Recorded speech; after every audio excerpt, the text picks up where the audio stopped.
Welcome to Sophia Coaching Center. Today, PGTRB Max Unit 2 Analysis la next topic Lebesgue integral தான் பார்க்க போறோம். So இதுக்கு முன்னாடி வந்து ரீமான் இன்டெக்ரல் பார்த்தோம் இல்லையா. ரீமான் இன்டெக்ரலில் வந்து க்ளோஸ் இன்டர்வல் ஏக்கமா பி வந்து சம் சப்டிவிஷனாக பிரித்தோம். சப்டிவிஷனாக பிரிக்கும் போதும் அது வந்து என்ன இருந்தது, இன்டர்வல்ஸாக தான் பிரித்தோம் இல்லையா. சப்டிவிஷன் வந்து என்ன அப்படின்னா close interval a comma b into closed இன்டர்வல்ஸாக டிவைட் பண்ணுவோம். பட் லெபக் இன்டெக்ரலை பொறுத்த வரைக்கும் என்ன பண்ணுறோம் அப்படின்னா subdivision of close interval a comma b வந்து என்ன ஆகும்னா மெஷரபிள் செட்ஸாக வந்து ஸ்ப்ளிட் ஆகும். ஓகேவா. ஸோ இதான் வந்து ரீமானுக்கும் லெபக்கும் உள்ள if G is an open subsets of close interval a comma b, close interval a comma பிலேருந்து ஒரு ஓப்பன் சப்செட் எடுக்கிறோம், அதுதான் ஜி. ஸோ ஜிங்கிறது என்ன அப்படின்னா union of IN. So IN என்னன்னு பார்ப்போம். ஐஎன்கிறது என்ன அப்படின்னு சொன்னாக்க length of the interval. So then the length modulus of G, அதாவது ஜியோட லென்த் வந்து மாடுலஸ் அப்படின்னு. எப்போதுமே வந்து மாடுலஸ் அப்படின்னா என்ன அப்படின்னாலே அதோட லென்த்தை தான் கண்டுபிடிக்கிறோம்னு அர்த்தம் இல்லையா. Is defined as summation modulus of IN. Add பண்ணும்போது I1 I2 and so on எல்லாம் ஃபைண்ட் அவுட் பண்ணியிருப்போம் இல்லையா. அது எல்லாத்தையும் சமேஷன் பண்ணும்போது அதுதான் வந்து மாடுலஸ் ஜி, அதுதான் வந்து length of G. Where modulus I N denotes the length of the interval I N. So modulus ஐஎன்கிறது என்ன அப்படின்னு சொன்னாக்கா length of the interval I N. இந்த மாடுலஸ் ஐஎன்க்குலாம் சமேஷன் போட்டோம் அப்படின்னா அதுதான் வந்து என்ன அப்படின்னு சொன்னாக்கா மாடுலஸ் ஜி. ஓகேவா. ஜிங்கிறது க்ளோஸ் இன்டர்வல் ஏக்கமா பிலேருந்து ஒரு ஓப்பன் சப்செட் எடுக்கிறோம். ஜிங்கிறது எப்படி எழுதுறோம்னா union of IN. So modulus ஜிங்கிறது என்ன அப்படின்னா length of G. Length of G எப்படி ஃபைண்ட் அவுட் பண்ணுறோம், சமேஷன் மாடுலஸ் ஆஃப் ஐஎன். அதாவது ஐஎன் அப்படின்னா லென்த் ஆஃப் த இன்டர்வல், அந்த இன்டர்வலோட லென்த் எல்லாத்தையும் சமேஷன் போட்டோம், அதாவது ஆட் பண்ணோம் அப்படின்னா நமக்கு என்ன கிடைக்கும்னா லென்த் ஆஃப் ஜி கிடைக்கும். அதுதான் இங்கே சொல்லியிருக்காங்க. So if G1 G2 are open subsets of close interval A, B, then modulus of union n equal to 1 to infinity Gn which is less than or equal to summation n equal to 1 to infinity modulus of Gn. எப்போதுமே summation value தான் எந்த என்ன ஆகும் அப்படின்னு கிரேட்டரா இருக்கும். ஓகேவா. So அதை தான் இங்கே சொல்லியிருக்காங்க modulus of union which is less than or equal to summation of modulus Gn. Next theorem, if G1 and G2 are open subsets of closed interval A, B, then modulus of G1 plus modulus of G2 equal to modulus of G1 union G2 plus modulus of G1 intersection G2. So இது எல்லாமே தியரத்தோட statements மட்டும் தான் இங்கே கொடுத்துருக்கோம். இந்த தியரத்துக்கு எல்லாமே proof இருக்கு. Proof எல்லாம் போய் நீங்கள் வந்து செக் பண்ண வேணாம், ஜஸ்ட் ஸ்டேட்மெண்ட்டை மட்டும் நீங்கள் படிச்சுட்டா போதும். ஓகேவா. ஸோ நம்ம ஏன்னா வந்து உங்களுக்கு சிலபஸ் கொஞ்சம் ஹெவியாக இருக்கிறதுனால நீங்கள் ப்ரூஃப் எல்லாம் தேடி போக வேண்டாம், ஜஸ்ட் ஸ்டேட்மெண்ட்ஸை மட்டும் படிச்சுக்கோங்க போதும். Next definition, if E contained in closed interval A, B, then outer measure of E, that is இப்படி போட்டோம் அப்படின்னா m bar மேலே கோடு போட்டோம் அப்படின்னா இது வந்து அவுட்டர் மெஷர், அதே வந்து கீழே லைன் போட்டோம் அப்படின்னா அது வந்து இன்னர் மெஷர் அப்படின்னு சொல்லுவோம். இந்த லைனுக்கு பதிலாக வந்து ஸ்டார்னு கூட போடலாம், m star of E அப்படின்னு கூட இப்போ மென்ஷன் பண்ணலாம். இது வந்து எப்போ அவுட்டர் மெஷர்னு சொல்லுவோம் அப்படின்னா outer measure of E equal to greatest lower bound of modulus G. Already modulus G ஓட டெஃபினேஷன் ஒரு படித்தோம் இல்லையா, அதுக்கு முன்னாடி தான் படித்தோம். அந்த மாடுலஸ் ஜி அப்படின்னா என்ன அப்படின்னா லென்த் ஆஃப் த இன்டர்வல், அதில் கிரேட்டஸ்ட் லோயர் பவுண்ட் எடுத்தோம் அப்படின்னா அதுதான் வந்து outer measure of E. Where the greatest lower bound is taken overall open sets G which contain E.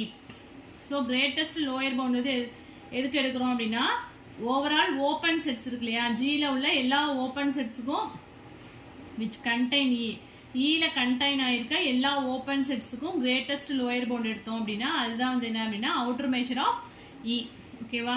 Next the inner measure ஆஃப் இனா எம் அண்டர் ஸ்கோர் போடணும், கீழே கோடு போட்டோம் அப்படின்னா இது வந்து இன்னர் மெஷர். இந்த சிம்பிள் ஃபைன் பண்ணணும், எல்லாரும் எம் ஸ்டார் இங்கே ஸ்டார் போட்டோம் அப்படின்னா அது வந்து inner measure of E is defined as inner measure of E equal to least upper bound of modulus F, where the least upper bound is taken overall closed set F contained in E. So இதில் வந்து என்ன எடுத்துக்கோம் அப்படின்னா எஃப்ங்கிறது வந்து closed set, இதில் super set. ஓகேவா. இதில் G தான் super set, இதில் வந்து இ தான் சூப்பர் செட். ஓகேவா. இதில் வந்து க்ளோஸ்டு செட் எடுக்கிறோம். இன்னர் மெஷரை பொறுத்த வரைக்கும் என்ன பண்ணுறோம் அப்படின்னா ஓவரால் க்ளோஸ்டு செட் எடுக்கிறோம். அவுட்டர் மெஷரில் வந்து ஓவரால் ஓப்பன் செட்ஸ், அதில் வந்து ஜி வந்து என்ன கண்டைன் ஈனா ஜி தான் வந்து இதில் வந்து என்ன பிக்கர் செட்டு. இதில் எஃப் கண்டைன்ட் இன் இ அப்படின்னு சொல்லியிருக்காங்கன்னா இ தான் வந்து பிக்கர் செட். ஓகேவா. The set E contained in closed interval A, B is said to be measurable if outer measure of E equal to inner measure of E. இது ரெண்டும் ஈக்குவலாக இருந்துச்சு அப்படின்னா அதுதான் வந்து என்ன சொல்கிறோம் அப்படின்னு சொன்னாக்கா மெஷரபிள். ஸோ இது எதுக்கு படிக்கிறோம் அப்படின்னா லெபக் இன்டெக்ரல்னா என்ன அப்படின்னா க்ளோஸ் இன்டர்வல் a, b வந்து எப்படி ஸ்ப்ளிட் பண்ணுறோம் அப்படின்னா மெஷரபிள் செட்ஸாக ஸ்ப்ளிட் பண்ணுறோம்னு பார்த்தோம் இல்லையா, அதுக்காக தான் இந்த மெஷரபிள்ங்கிற டெஃபினேஷன் படிக்கிறோம். So if outer measure of ஈயும் இன்னர் மெஷர் ஆஃப் யூ ஈக்குவலாக இருந்துச்சுன்னா அந்த செட்டை வந்து என்ன சொல்லிடலாம் அப்படின்னா மெஷரபிள் அப்படின்னு சொல்லுவோம். நெக்ஸ்ட் ஒரு தியரம் கொடுத்துருக்காங்க. If E contained in close interval a, b then இங்கே வந்து inner measure of E is less than or equal to outer measure of e. So எப்போதுமே வந்து அவுட்டர் மெஷர் தான் வந்து கிரேட்டராக இருக்கும். Next theorem if E contained in close interval a, b then outer measure of E plus inner measure of E dash. E டேஷ்ங்கிறது என்ன அப்படின்னு சொன்னாக்கா அதில் காம்ப்ளிமெண்ட் ஃபங்க்ஷனை தான் வந்து என்ன அப்படின்னு சொன்னாக்கா இங்கே வந்து இ டேஷ் அப்படின்னு சொல்கிறோம். இ டேஷ்னா என்ன அப்படின்னா க்ளோஸ் இன்டர்வல் a, bலேருந்து ஈங்கிற செட்டை வந்து சப்ராக்ட் பண்ணிட்டோம் அப்படின்னா பேலன்ஸ் உள்ள எலமெண்ட்ஸ் தான் வந்து என்ன அப்படின்னு சொன்னாக்கா E dash. So it is equal to b minus a, that is length of the interval, where e dash equal to close interval a, b minus e. Next ஒரு corollary கொடுத்துருக்காங்க. e contained in close interval a, b, அதாவது ஈலேருந்து close interval a, bங்கிறது ஈங்கிற ஒரு subset எடுக்கிறோம். அதை மெஷரபிள்னு சொல்லுவோம். மெஷரபிள்னா if and only if outer measure of E plus inner measure of E which is less than or equal to b minus a. So எப்போ நம்ம மெஷரபிள்னு சொல்லுவோம் அப்படின்னு சொன்னாக்கா அவுட்டர் மெஷர் ஆஃப் ஏயும் இன்னர் மெஷர் ஆஃப் ஏயும் ஆட் பண்ணும்போது அது வந்து எதுக்கு லெஸ் than இருக்கணும் அப்படின்னா b minus a-க்கு இந்த லென்த் ஆஃப் த இன்டர்வலுக்கு லெஸ் than இருந்துச்சு அப்படின்னா அது வந்து என்ன சொல்லலாம் மெஷரபிள் அப்படின்னு சொல்லுவோம். இந்த கண்டிஷனை சாட்டிஸ்ஃபை பண்ணுச்சுன்னா மெஷரபிளாக இருந்ததுன்னா இந்த கண்டிஷனை சாட்டிஸ்ஃபை பண்ணுவோம். இங்கே வந்து if and only if condition. Next theorem open and closed sets are மெஷரபிள்ஸ். a, infinity வந்து என்ன ஓப்பன் ரே அப்படின்னு சொல்லுவோம் இல்லையா, இது வந்து open ray. Open rays are open. So open and closed sets தான் வந்து என்ன சொல்லுவோம் போரல் செட்ஸ் அப்படின்னு சொல்லுவோம். Open sets and closed sets தான் வந்து என்ன சொல்லுவோம்னா போரல் செட்ஸ் அப்படின்னு சொல்லுவோம். So open and closed sets are measurable. Next properties of measurable sets. So ப்ராப்பர்ட்டிஸ்னாலே ரொம்ப ரொம்ப இம்பார்ட்டன்ட் தான். ஸோ அதில் தியரம் கொடுத்துருக்காங்க. If e1 and e2 are subsets of close interval a, b then outer measure of e1 plus outer measure of e2 which is greater than or equal to outer measure of e1 union e2. ஏன்னா வந்து எப்பொழுதுமே summation தான் வந்து கிரேட்டராக இருக்கும் இல்லையா, plus outer measure of e1 intersection e2. And அதே மாதிரி இன்னர் மெஷருக்கு அதே கண்டிஷனில் கொடுத்துருக்காங்க. அப்போ வந்து என்ன இன்னர் மெஷர் போடும்போது இங்கே வந்து என்ன சமேஷன் வந்து less than or equal to வருது. ஓகேவா, இன்இக்வாலிட்டி வந்து சேஞ்ச் ஆகுது. நெக்ஸ்ட் அதை பேஸ் பண்ணி ஒரு corollary. If e1 and e2 are measurable subsets of closed interval a, b then both e1 union e2 and e1 intersection e2 ரெண்டுமே வந்து மெஷரபிளா இருக்கும். ஓகேவா, அதில் யூனியன் இன்டர்செக்ஷன் e1 e2 மெஷரபிளா இருந்ததுன்னா அதில் யூனியன் இன்டர்செக்ஷன் ரெண்டுமே வந்து மெஷரபிளா இருக்கும். Moreover m e1 plus m e2 equal to m of e1 union e2 plus m of e1 intersection e2. So இது வந்து டிஆர்பி கொஸ்டின் கேட்டிருக்காங்க, இதை பேஸ் பண்ணி கொஸ்டின்ஸு. நெக்ஸ்ட் வந்து ஒரு கராலரி கொடுத்துருக்காங்க. If e1 and e2 are measurable subsets of closed interval a, b then e1 minus e2 is also மெஷரபிளாக இருக்கும். In addition if e2 contained in e1 இருந்துச்சுன்னா தென் m of e1 minus e2 எது super செட்டோ அதில் தான் subtract பண்ணும் equal to m e1 minus m e2ன்னு எழுதலாம். ஓகேவா, next ஒரு theorem. If e1, e2 and so on are any subsets of closed interval a, b then outer measure of union n equal to 1 to infinity en which is less than or equal to summation outer measure of en. எப்பொழுதுமே வந்து summation தான் வந்து என்ன கிரேட்டராக இருக்கும்.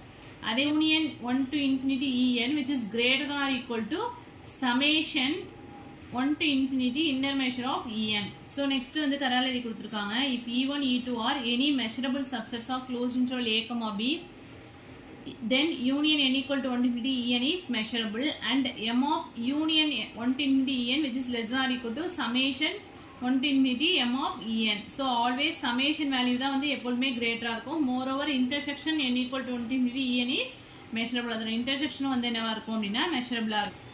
if e1 e2 are pairwise disjoint measurable sets, pairwise disjoint இருந்துச்சு அப்படின்னா அந்த inequality வந்து என்ன ஆகிடும் அப்படின்னா ஈக்குவாலிட்டியாக மாறிடும். then union n equal to 1 to infinity en is measurable and m of union 1 to infinity en equal to summation 1 to infinity m en அப்படின்னு வந்துடும். ஓகேவா, இன்இக்வாலிட்டி வந்து ஈக்குவாலிட்டியாக மாறிடும். எப்போ அப்படின்னா pairwise disjoint measurable-ஆக இருந்துச்சு அப்படின்னா இந்த வேர்டிங்ஸ் வந்ததுனாலே இங்கே ஈக்குவாலிட்டி வந்துடும். ஓகேவா, corollary next. If e1 e2 are measurable subsets of closed interval a, b and if e1 contained in e2 contained in and so on, then union 1 to infinity En is measurable and m of union 1 to infinity En equal to limit n tends to infinity m En அப்படின்னு எழுதுறாங்க. ஓகேவா?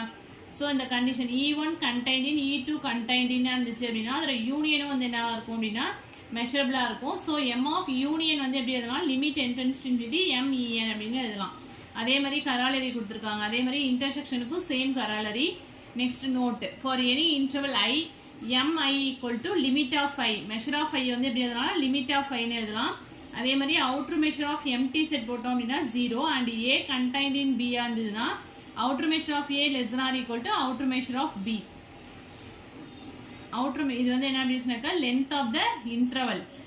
Next இது வந்து டிஆர்பியில் கேட்ட question, the outer measure of an interval is its length, that is ஒரு இன்டர்வலோட length. Outer measure of ஐ அப்படின்னா என்ன அப்படின்னாக்கா லென்த் ஆஃப் ஐ, அதுதான் இப்படி எழுதுறோம். ஆர் அவுட்டர் மெஷர் ஆஃப் ஐ அப்படிங்கிறத எல் ஆஃப் ஐ அப்படின்னு எழுதலாம். ஸோ இந்த சிம்பிளுக்காக இதை கொடுத்துருவோம். ஸ்டார் போட்டாலும் சரி, மேலே இப்படி லைன் போட்டிருந்தாலும் இது வந்து என்ன சொல்லலாம் அப்படின்னா அவுட்டர் மெஷர் ஆஃப் ஐ அப்படின்னு மீனிங். நெக்ஸ்ட் இங்கே outer measure of A equal to outer measure of A intersection E plus outer measure of A intersection E bar. A intersection E போட்டோம்னா என்ன வரும், ஏ இன்டர்செக்ஷன் இயும் A intersection E complement போட்டாலும் நம்மளுக்கு என்ன தான் கிடைக்கும், அவுட்டர் மெஷர் ஆஃப் ஏ தான் கிடைக்கும் இல்லையா. ஈக்கும் இ காம்ப்ளிமெண்ட்டுக்கும் இடையில காமன் எலமெண்ட்ஸ் இருக்காது. அப்போ அவுட்டர் மெஷர் ஆஃப் ஏ தான் இங்கே கிடைக்கும். அதுதான் இப்படி எழுதியிருக்கோம். நெக்ஸ்ட் ஃபிஃப்த் ஒன் வந்து very very important question. outer measure of E equal to 0, then E is measurable. Very very important. The complement of a measurable set is measurable, and the union and intersection of a countable collection of measurable set is measurable. Every theorem, every Borel set is measurable. அதாவது Borel setனா என்ன அப்படின்னா open and closed sets இருக்கு இல்லையா, அதுதான் வந்து Borel set அப்படின்னு சொல்லுவோம். In particular, each open set and each closed set is measurable. Next, measurable function. If f is a measurable function, if for every real s, the inverse image under f of s comma infinity is measurable set. Already inverse image of an open set is open, அதே மாதிரி inverse image of a closed set is closed னு படிச்சிட்டு போலாம். அதே மாதிரி இங்க inverse image of a measurable set is measurable, அதுதான் இங்க சொல்லியிருக்காங்க. If f and g are function on closed interval a comma b, if f of x equal to g of x almost everywhere, x belongs to closed interval a comma b, and if f is measurable then g is also measurable. So ரெண்டு function எடுத்துக்கிறோம், ரெண்டு ஃபங்க்ஷனும் ஈக்குவல்னு சொல்லிட்டாங்க. So ஒரு function மெஷரபிளாக இருந்ததுன்னா another function is always measurableஆ இருக்கும். Next theorem, if f is measurable function on closed interval a comma b and if c belongs to r, then the function f plus c and fcf is measurable. So cங்கிற ஒரு function வந்து rல இருந்து எடுத்துக்கிறோம், fங்கிறது ஒரு measurable function and c வந்து rல இருந்து எடுத்துக்கிறோம். then f plus c அந்த ஃபங்க்ஷனோட c add பண்ணும்போதும் மல்டிப்ளை பண்ணும்போதும் அந்த ஃபங்க்ஷனும் என்னவா இருக்கும்னா மெஷரபிள் ஃபங்க்ஷனாக இருக்கும். நெக்ஸ்ட் இது வந்து இம்பார்ட்டன்ட் கொஸ்டின், டிஆர்பி கொஸ்டின் இது. let f be a bounded function on closed interval a comma b if f வந்து ரீமான் இன்டெக்ரலா இருக்கு, then f வந்து என்னவா இருக்கும் அப்படின்னா லெபக் இன்டெக்ரலா இருக்கும். ஓகேவா, fங்கிறது ஒரு பவுண்டட் ஃபங்க்ஷன், f வந்து ரீமான் இன்டெக்ரலா இருந்துச்சுன்னா then f வந்து என்ன சொல்லிடலாம் லெபக் இன்டெக்ரலா இருக்கும். பட் கான்வர்ஸ் வந்து ட்ரூ கிடையாது. தட் இஸ் f வந்து லெபக் இன்டெக்ரலா இருந்ததுன்னா f வந்து என்னவா இருக்காது, ரீமானா இருக்காது. ஸோ அதுக்கு எக்ஸாம்பிள் வந்து கேரக்டரிஸ்டிக் ஃபங்க்ஷன். ஓகேவா, நெக்ஸ்ட் ஒரு theorem. If f is a bounded measurable function on closed interval a comma b, then fங்கிறது என்னவா இருக்கு அப்படின்னா லெபக் இன்டெக்ரலா இருக்கும். ஓகேவா, fங்கிறது ஒரு பவுண்டட் மெஷரபிள் ஃபங்க்ஷனா இருந்துச்சு அப்படின்னா f வந்து என்னவா இருக்கு லெபக் இன்டெக்ரலா இருக்கும். ஓகேவா, இதெல்லாம் வந்து ஆப்ஷன்ல கொடுத்து கேட்பாங்க. ஒரு 4 ஆப்ஷன்ஸ் கொடுத்துட்டு அதில் எது வந்து கரெக்ட் அப்படிங்கிற சூஸ் பண்ண சொல்லுவாங்க. அதில் வந்து இது மாதிரி கொஸ்டின்ஸ்லாம் வரும். ஓகேவா, எஃப் வந்து பவுண்டடாக இருந்ததுன்னா எஃப் வந்து லெபக்காக இருக்கும். Next theorem, if F is bounded and F belongs to L of close interval a comma b, F வந்து பவுண்டட் ஃபங்க்ஷன் அண்ட் எஃப் வந்து லெபக் இன்டெக்ரலாக இருந்ததுன்னா எஃப் வந்து என்னவா இருக்கும் அப்படின்னா மெஷரபிளாக இருக்கும். ஓகேவா, எஃப் வந்து பவுண்டட் அண்ட் லெபக்காக இருந்ததுன்னா தென் எஃப் வந்து என்னவா இருக்கு மெஷரபிளாக இருக்கு. இதுக்கு முன்னாடி என்ன தியரம் பார்த்தோம், எஃப் வந்து பவுண்டடாகவும் மெஷரபிளாக இருந்ததுன்னா எஃப் வந்து லெபக்கா இருக்கும். அதே மாதிரி எஃப் பவுண்டடாகவும் லெபக்காவும் இருந்ததுன்னா எஃப் வந்து என்ன சொல்லலாம் மெஷரபிளாகவும் இருக்கும். இது ரொம்ப ரொம்ப important. Many bounded functions that are Lebesgue integrable are not Riemann integrable. Bounded functions தான் இருக்கும், தட் ஆர் லெபக் இன்டெக்ரபிளா இருக்கும். ஆனால் அது என்னவா இருக்காது அப்படின்னா ரீமான் இன்டெக்ரலா இருக்காது. So Riemann integral implies Lebesgue integral இருக்கும். பட் லெபக் இன்டெக்ரலாக இருந்ததுன்னா ரீமான் இன்டெக்ரலாக இருக்காது கண்டிப்பாக. நெக்ஸ்ட் அதுக்கு ஒரு எக்ஸாம்பிள் கொடுத்துருக்காங்க. கேரக்டரிஸ்டிக் ஃபங்க்ஷன் நம்ம எப்படி டிஃபைன் பண்ணுவோம், ஒரு இர்ரேஷனல் நம்பரில் க்ளோஸ் இன்டர்வல் 0,1 எடுத்துக்கிறோம். So u of psi, p equal to 1 and L of psi, p equal to 1. So Appar integral lower integral வந்து ஈக்குவல் டு இன்டெக்ரல் அப்படின்னு இருந்தால் தானே நம்ம வந்து ரீமான் இன்டெக்ரல் அப்படின்னு சொல்லுவோம். ஸோ கேரக்டரிஸ்டிக் ஃபங்க்ஷனை பொறுத்த வரைக்கும் என்ன ப்ரூவ் பண்ணணும், அதாவது u of psi over p equal to 1 and L of psi over p equal to 1 அப்படின்னு ப்ரூவ் பண்ணணும். தட் இஸ் ரெண்டும் ஈக்குவல் அப்படின்னு சொல்லணும். பட் அது மாதிரி வரதுக்கு சான்சஸ் இல்லை. ஸோ அதனால வந்து இங்கே வந்து என்ன வரும், லோயர் இன்டெக்ரல் வந்து 0 தான் வரும். ஸோ அதனால வந்து is not Riemann integrable. Properties of Lebesgue integral for bounded measurable functions. So f is a bounded function இது ரீமான் இன்டெக்ரல் நிறைய ப்ராப்பர்ட்டிஸ் பார்த்தோம் இல்லையா, அதே மாதிரி லெபக்லேயே வந்து நிறைய ப்ராப்பர்ட்டிஸ் இருக்குது. நான் வந்து 2 மட்டும் இங்கே கொடுத்துருக்கேன். ஸோ அதில் உள்ள எல்லா ப்ராப்பர்ட்டிஸுமே வந்து இங்கேயே சாட்டிஸ்ஃபை ஆகும், லெபக்குக்கும் வந்து சாட்டிஸ்ஃபை ஆகும். ஸோ அங்கே பார்த்தோம் இல்லையா, f is a bounded function in Lebesgue இன்டெக்ரலாக இருந்ததுன்னா தென் மாடுலஸ் எஃப்பும் வந்து லெபக் இன்டெக்ரலாக இருக்கும். And modulus over integral f which is less than equal to integral over modulus அப்படின்னு எழுதுவோம். இதே தான் வந்து ரீமான்லேயும் பார்த்துருப்போம். ஸோ ரீமானில் பார்த்த ப்ராப்பர்ட்டிஸ் எல்லாமே வந்து இங்கே லெபக்லேயும் வந்து சாட்டிஸ்ஃபை ஆகும். ஸோ அடுத்த addition property, if E1 E2 are measurable subsets of close interval a, b and if f belongs to Lebesgue இன்டெக்ரலாக இருந்ததுன்னா then integral E1F plus integral E2F வந்து எப்படி எழுதலாம்னா integral E1 union E2F plus integral E1 intersection E2F. So இதில் நிறைய properties இருக்குது. ஓகேவா, இது 2 மட்டும் தான் இங்கே வந்து கொடுத்துருக்கேன். நெக்ஸ்ட் வந்து monotone convergence theorem. Let sequence Fn be an increasing sequence of non-negative measurable functions and let f equal to limit Fn almost everywhere. Then integral over f வந்து எப்படி எழுதலாம்னா limit integral over Fn. இதுதான் வந்து என்ன பிரச்சனைக்கா monotone convergence theorem. So அதுக்கு ஒரு note கொடுத்துருக்காங்க. இது வந்து ரொம்ப இம்பார்ட்டன்ட் டிஆர்பி கொஸ்டின் இது. If sequence Fn is a sequence of non negative functions, இது வந்து non negative function, then integral over limit inferior Fn which is less than or equal to limit inferior integral Fn அப்படின்னு எழுதுறாங்க. ஓகேவா, integral வந்து என்ன ஆயிடுது, இங்கே வந்து ஸ்ப்ளிட் ஆகுது இல்லையா, அதுதான் இங்கே சொல்லியிருக்காங்க. ஸோ அங்கே சமேஷன் எழுதுவோம்ல, அதே மாதிரி இங்கே இன்டெக்ரல் வந்து எப்படி எழுதியிருக்கோம் அப்படின்னா இன்டெக்ரல் ஓவர் அப்படிங்கிறத லிமிட் ஓவர் இன்டெக்ரல் அப்படின்னு எழுதியிருக்கோம். ஸோ இன்இக்வாலிட்டி வந்து எப்படி இருக்குன்னு பார்த்துக்கோங்க, very important. Let f be a non-negative measurable function, then integral over f equal to 0 implies f equal to 0 almost everywhere. இது வந்து TRB question. ஸோ இதோட வந்து உங்களுக்கு real analysis topic over. So next வீடியோவில் வந்து ரியல் அனாலிசிஸில் ப்ரீவியஸ் இயரில் கேட்ட கொஸ்டின்ஸ்லாம் பார்க்கலாம். ஸோ என் வீடியோ பிடிச்சிருந்தா லைக் பண்ணுங்கள், ஷேர் பண்ணுங்கள், சப்ஸ்கிரைப் பண்ணுங்கள். தேங்க்யூ.